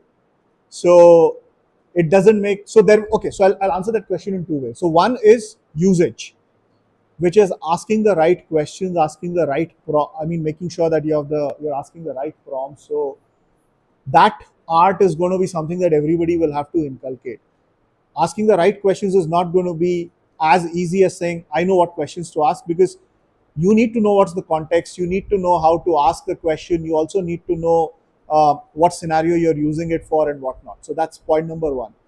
Point number two, there are obviously models that are coming up which are trained specifically on what they're called small language models, very narrowly trained on one domain. Like for example, the startup that she was talking about, they've basically taken a fundamental large language model and ensured that they have trained it or retrained it on design by giving it more design related parameters, what you would consider for design and whatnot.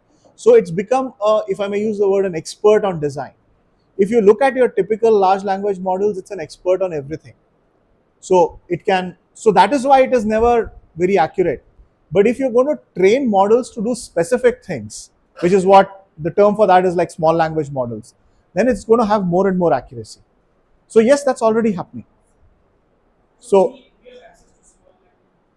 small language models are models that a lot of companies are building, like people are trying to, like taking the example of what she said, there could be small language models specifically for design.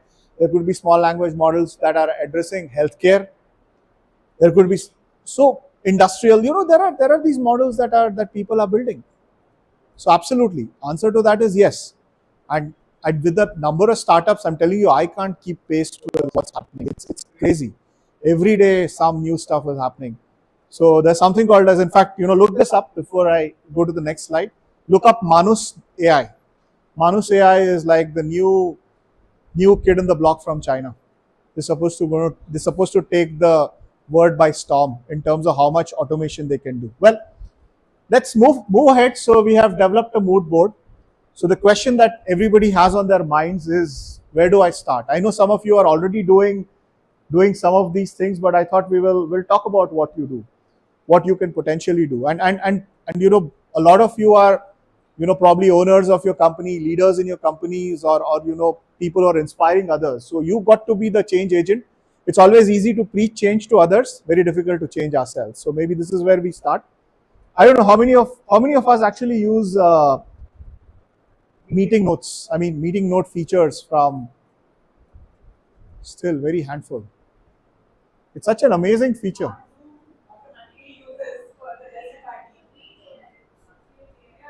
So if you are a Microsoft Teams user, you got Copilot, turn it on. It gives you amazing notes. You can compare it. It's not a substitute, but it can compare. You can create meeting summaries.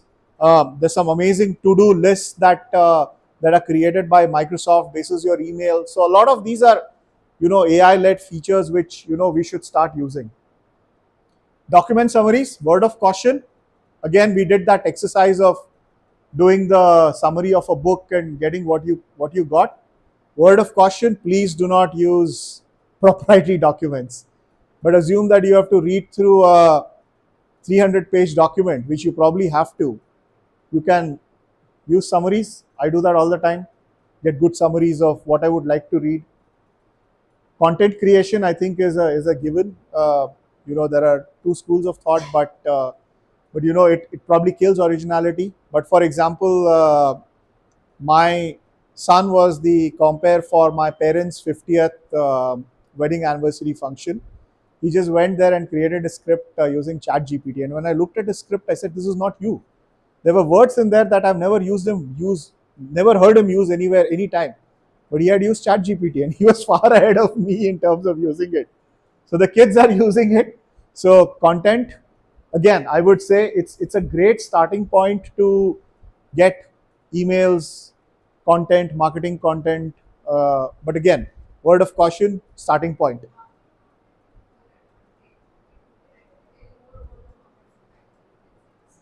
Yes. In fact, I think that's a field which is getting disrupted hugely. A lot of marketing content. Images and videos, you guys saw we created images and videos, but if you can create it, so can your clients. But it's a great starting point to get going. So for starters, I would say do this if you've not started. You all saw how people were struggling in writing prompts. Prompt authoring is not easy. I mean, it looks very easy, but then if you want the right output, you need to ask the right questions. So you got to think about that. Maybe each one of you should also think in your daily role, what are those mundane jobs that you do that you can actually get Gen AI to do, or at least start doing for you as a starting point? I would say you should do that. I mean, why would you want to spend your time when you have a tool that can actually do it for you? Could be maybe if you're creating an agenda, you're creating something, why start from scratch? We've always done that, right? And we looked at previous agendas and gone done cut paste. So maybe Gen AI is another source to do it. And it'll give it to you in a nice format, as you could see. You want it in a table, you want it in bullet points. All you can do is go there, even cut and paste that into an email. So maybe think about all of that. Last but not the least, it's got to be an aid, not a distraction.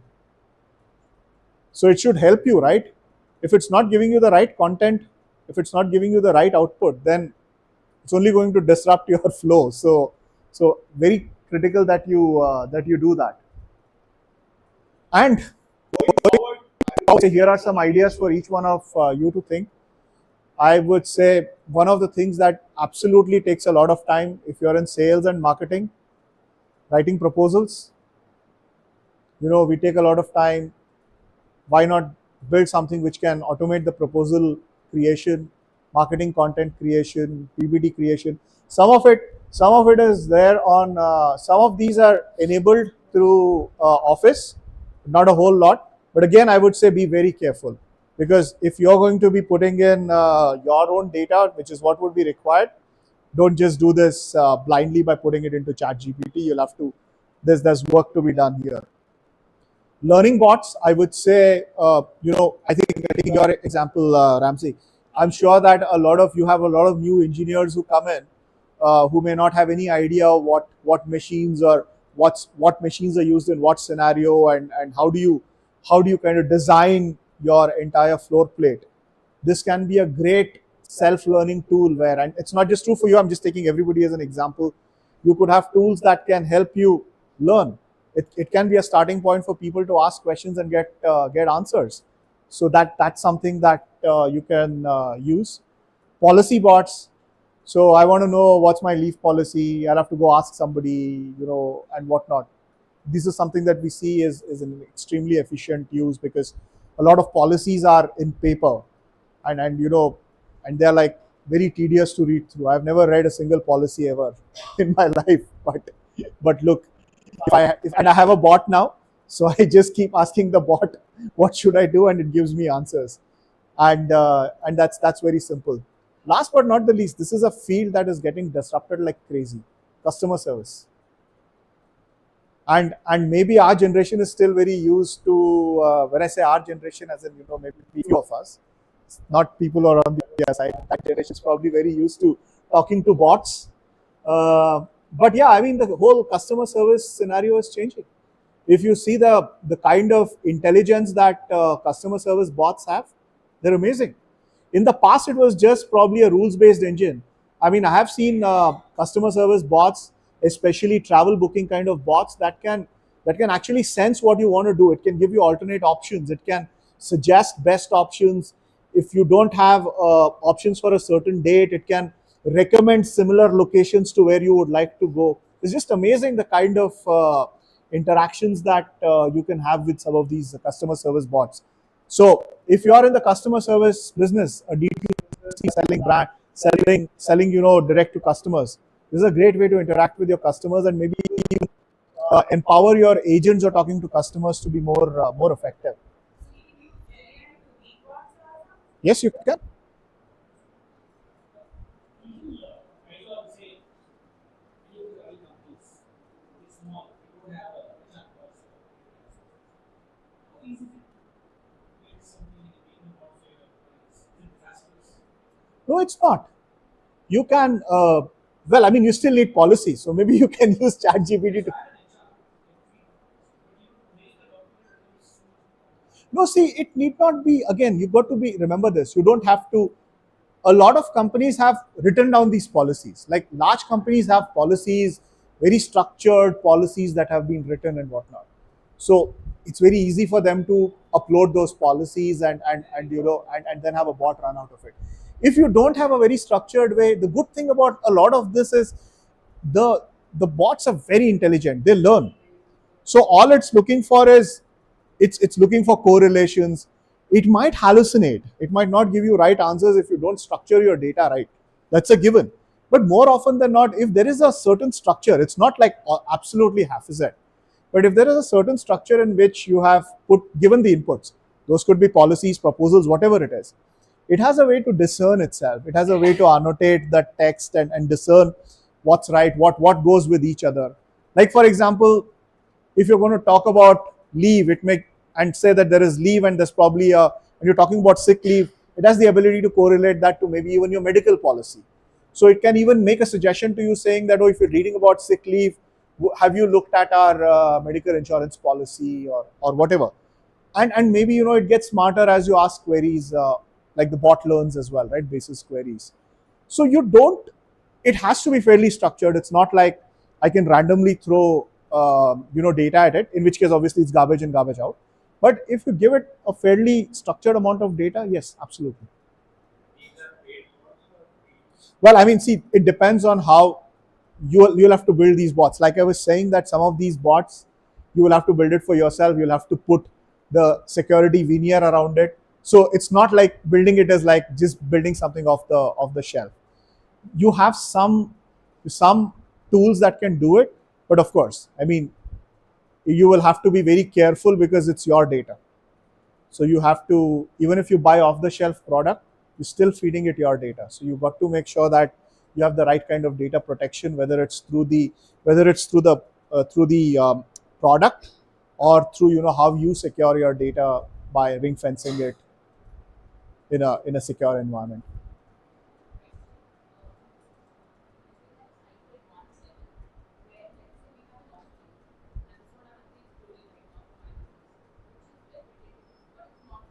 Mhm.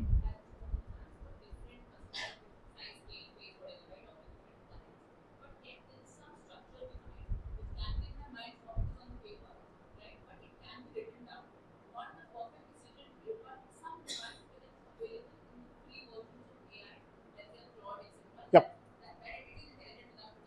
Yep.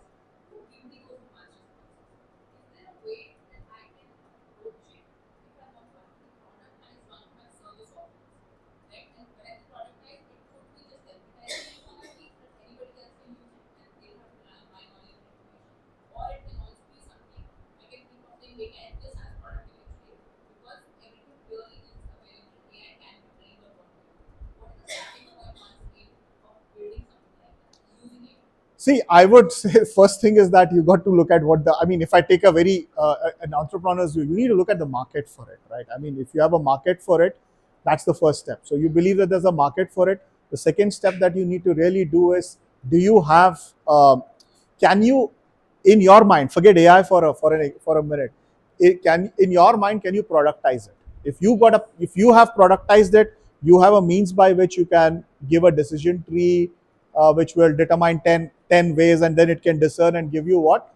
Then I think the answer to that is yes, you can build it. So if you can basically have one of your large language models where you can feed in the data, you can feed in the decision tree for how this can go, and it can make decisions for you. Question is, you will have to try it out. I mean, there is no straight answer to it, because like I said, it is completely dependent on, the scale at which the product will be used and whatnot, and the kind of decisions that it might take. Your initial experiences will be very bad because it will hallucinate. How to start doing this? For us, this time we want to do this. But what we don't do, where do I start? So I think what you need to start really is to start by laying that entire decisioning process on paper. That's where I will start. And once you've done that, then you can translate that into a decision tree, into one of the large language models or wherever it is. But having that clear in your mind is going to be very important. We have that in mind. We are asking the AI, where do I start? That's what the question is. So the AI, so you need to start with what is in your mind. So the Documented that. first step is going to be in terms of trying to see what you have in your mind. Is AI able to translate that into what you think is the output? Because that is very important. Your starting point is very important, because, and which is what in the AI parlance you call the ground truth. So I want to make sure that I've given it enough knowledge that when I query, I get an output which is the expected output. If I don't get the expected output, that means I don't even have a starting point. So what you have, you need to ensure that what you have in mind gets translated. Now, the point is, does it have to be to the nth possible degree? Maybe not. And that degree, that's the whole fine tuning piece. Maybe, you can start with a certain level of, ambiguity, and see where you are getting right answers and where you're not. And then you keep fine tuning it over a period of time. The point is, but if you don't have that decision making process clear in your head, then of course it is. Which platform do you suggest for us to create a content? See, there's no one single platform. I would say there are different. I mean, I'll give you a consultant's answer. It depends. You have all kinds. There are some very specific bots, like if you're doing document summarization kind of work and all that. There's one. This is the biggest mistake that we do. Because you know how to write prompts in Chat GPT does not make you an AI expert. Chat GPT not equal AI. Machine learning is not, or some machine learning tool like Python or Spark doesn't make you an AI person. Yeah, a true blue AI person is somebody who can actually think about what is the problem that can be solved using AI and then design an AI solution for that. So if somebody comes and tells you that I am an AI person, ask them what are the kind of problems you solved with AI, because they'll come and tell you that I know how to use Chat GPT. I mean, sorry, thank you very much. So look at it. I mean, this is probably a wheel that grows by the minute or maybe the second. And when I looked at this, I mean, I'll be very honest, I picked it up from LinkedIn.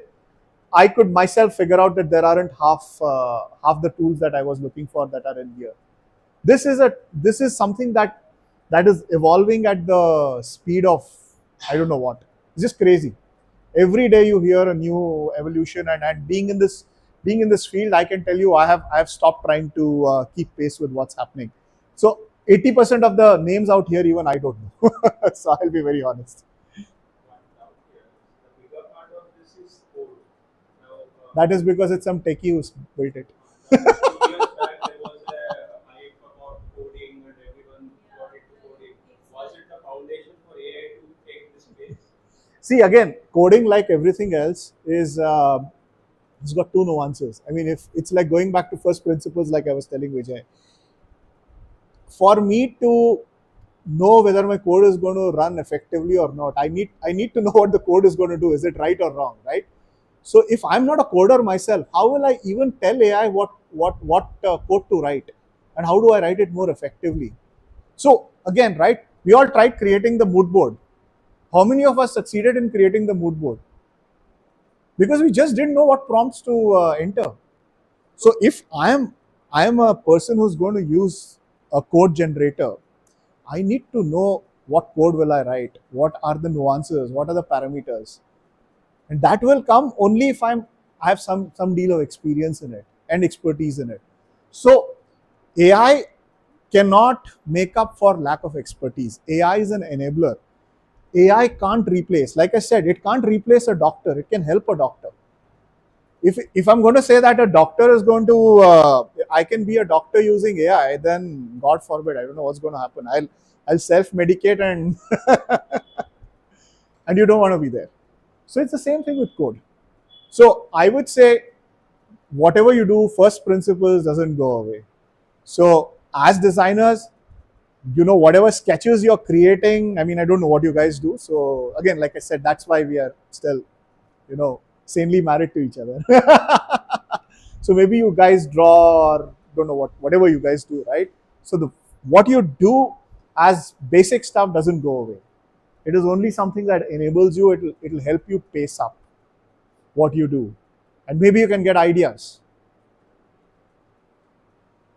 So yes, I mean, this is something that's evolving, and like I said, I can't find half the tools that I've been thinking would be here, but then I said, well, this is just illustrative, and this is the pace at which this is growing.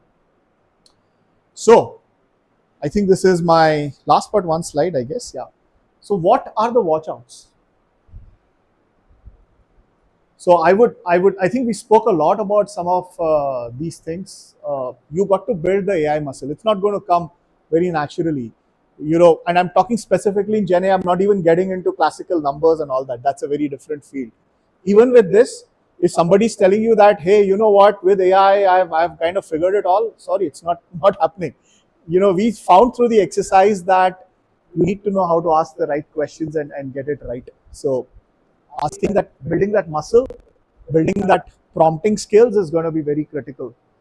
I would say each one of you has to be a role model for yourself and for your teams. So if you are using AI, you are only going to encourage other people to use AI. Otherwise, like I said, change is very easily preached but not implemented on yourself. So you got to be the change agent. Ask yourself what can AI do? What can it transform? How can it do things differently for me? And this is a question that we need to keep asking, because if you don't ask a question as to what can AI do, that where can AI help me, and how do I implement that in my daily job? Somebody else, like this company which is coming up and saying that give me your data and I will design stores for you, are people who are going to come in. You are the experts. They are a tech company. They have no idea how to run design, but you are the design folks. You exactly know what can be AI enabled and what can't be AI enabled. So make sure that you are questioning the status quo and saying what can you do differently. Last but not the least, ask yourself, is it helping you or not? Which I said, it has to be an aid.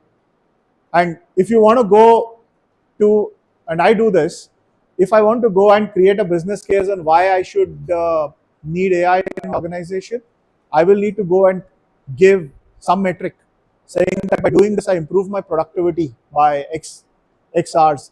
Like what Shiba was saying, she was able to do a t-shirt design in 2 minutes, which probably took 2 days, 10 days. There you go. So what are you going to do with the rest of the time, Shiva?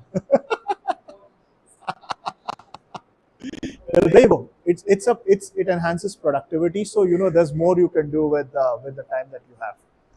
Some do not. I'll start with the first thing. Never take raw output of AI to your clients ever. Your clients are as smart as you are. So if you're going to come and create something and say, hey, this is the design I created, if I'm smart enough to enter the prompt, I'll get the same design. So you take that, your credibility with the client will just vanish like poof. AI is a aid. It's not the be all end all. It's a means to the end. We spoke a lot about uploading data.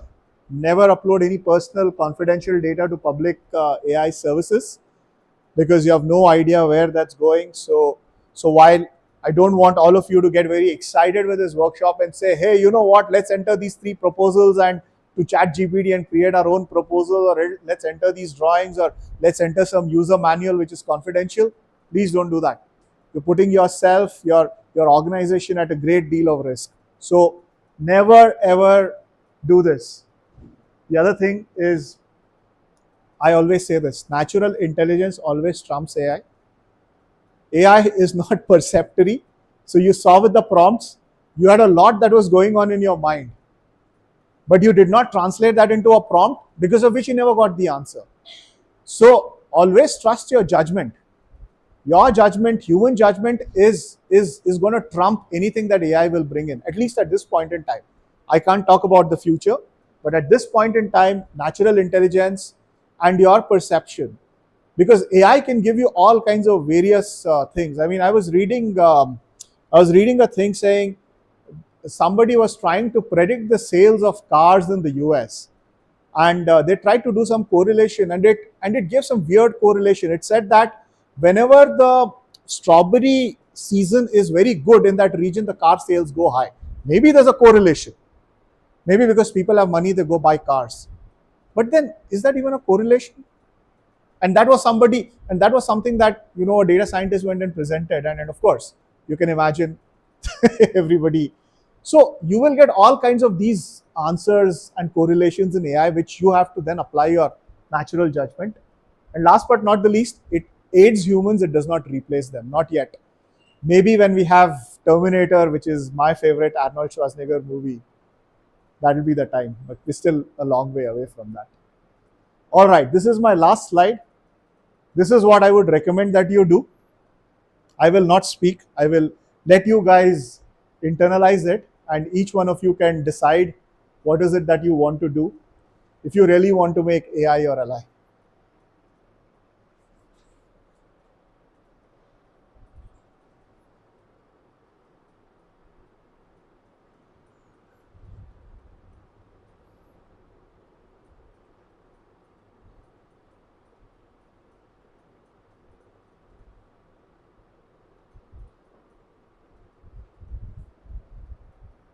Okay. With that, thank you so much. It's been a pleasure, and I've spoken a lot, and I've got a bad throat. I hope you had as much fun. I had a lot of fun doing this session. I hope you had fun too. And if I would say there's one learning that I would want you guys to take away, is the first one that I had on my slide. Please go back and think where AI can help you. That's the one learning I would have. The second thing that I would like you to take away: please do not upload anything that is sensitive to private to public AI services. Thank you so much, and it was an absolute pleasure. Thank you, Jain sir. It's I am not yet knighted, man. You can call me Jay. precious time with us.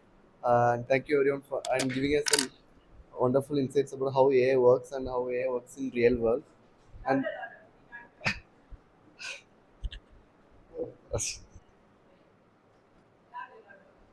thank you, Jain sir. And thank you for spending your precious time with us and giving us a wonderful insight on how AI works in real world.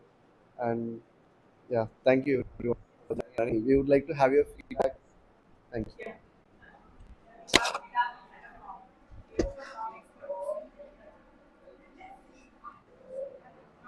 You can use ChatGPT to generate it also. Oh wow! Oh wow! Thank you so much. Well, I recommend the signature.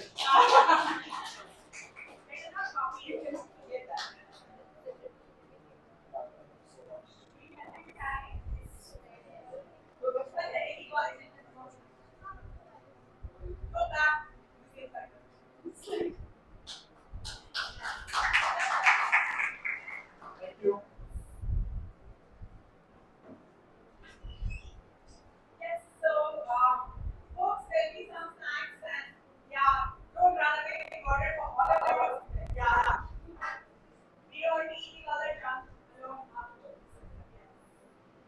switch on the lights.